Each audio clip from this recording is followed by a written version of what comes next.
Добрый день, шановное господарство. З вами Наталья Сліж. Вы на канале Астрологія, гісторыя, рок-н-рол або на тиктоку Астромах. І сёння трэцяя частка пра навуку, магію, астралогію.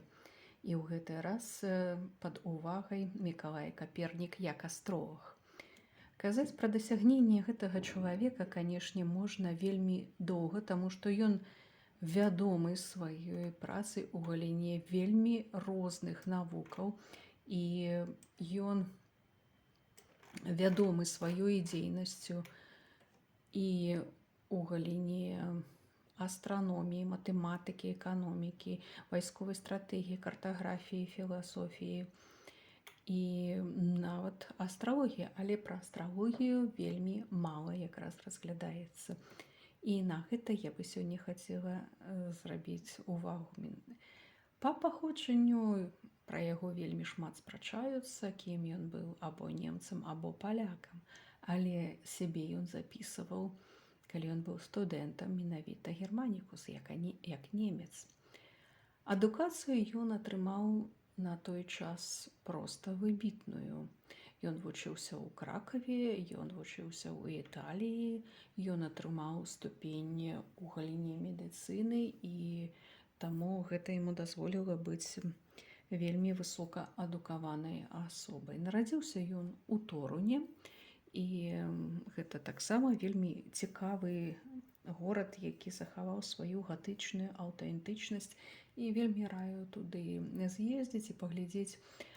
Там ёсць вельмі шмат музеяў, але сярод іншых і домік Каперніка, праўда, ён не сам дом Каперніка, а менавіта найлепш захаваўшыся домік сярэднявечны, але там вельмі цікавая экспазіцыя менавіта прысвечаная Каперніку, і там можна паглядзець розныя рэчы побытавыя, якія былі адноўлены на той час, але і таксама розныя астранамічныя інструменты. Вядомы ён, канешне, сваёй працай,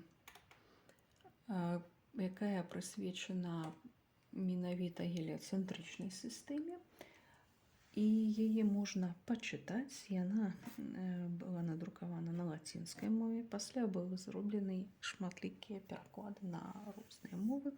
У асноўным яна уяўляе сабой астранамічны тэкст, дзе паказана інфармацыя пра розныя планеты, але пры гэтым ён вельмі добра абазнаны у працах папярэдніка. Напрыклад, ён вельмі часта спасылаецца на Альмагеста, якая належала Пталемею.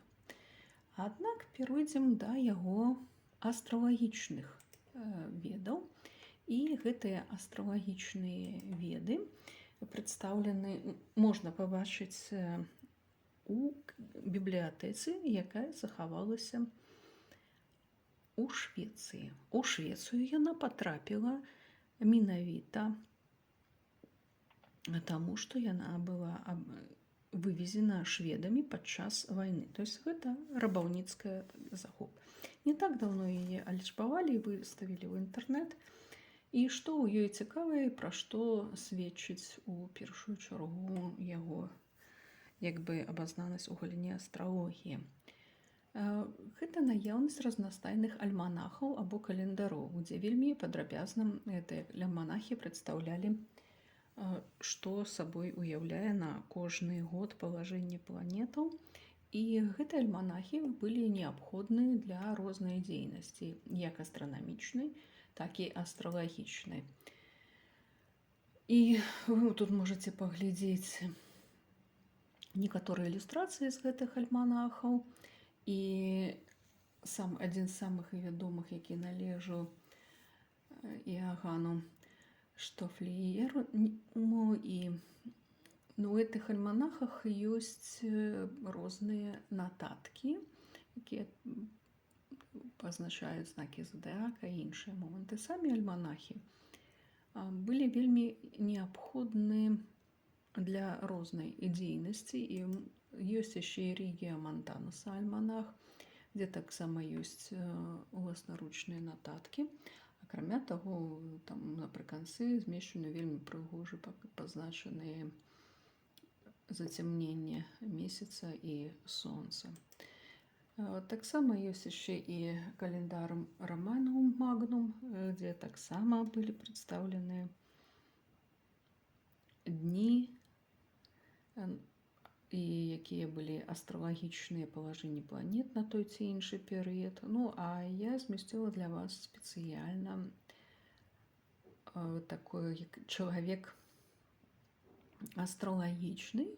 Гэта якія знакі задыяку распаложаны на целе чалавека. Яны пачынаюцца са знаку Авен в раёне галавы, і нашы ступні, гэта рыба, можаце паглядзець, гэта вельмі цікавая рэч.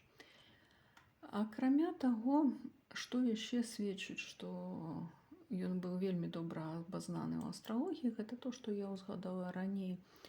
Ён быў дасведчаны ў медыцыне.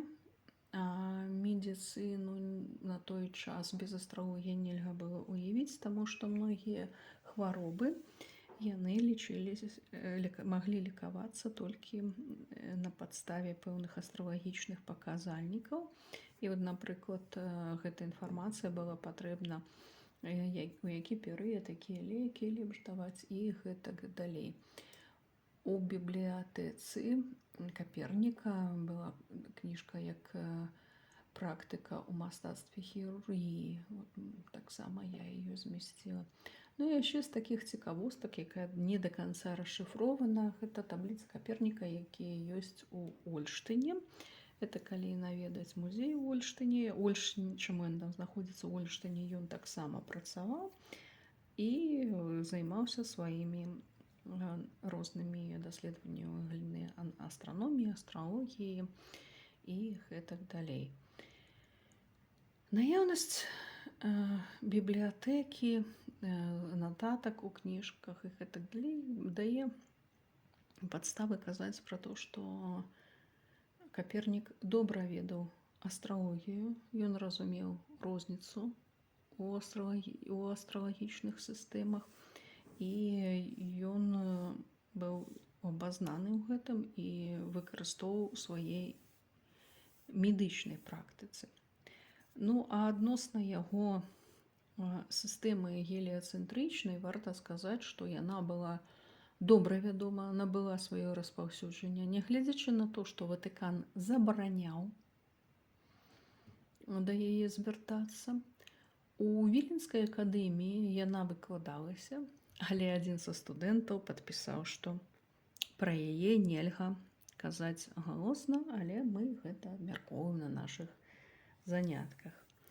Так што розніцу паміж геліяцэнтрычнай і геацэнтрычнай сістэмай ведалі, а пасля Каперніка выкладалі, выкарыстоўвалі. Дзякую за ўвагу. Калі вам спадабалася гэта відэо, стаўце падабайкі, падпісвайцеся. Дзякую за ўвагу.